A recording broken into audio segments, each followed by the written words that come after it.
In PC and mobile, I show you in a few moments how to join Anime Reborn Discord server.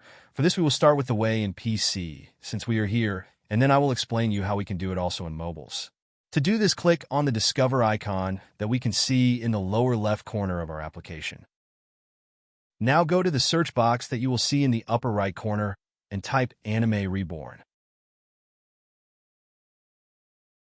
Now click on the server we are looking for, and then click on the Join button at the top of our Discord application. Congratulations, you are already inside the Discord server on PC.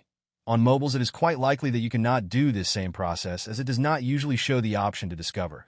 That's why I'll leave a link to access to this server in the description of this video.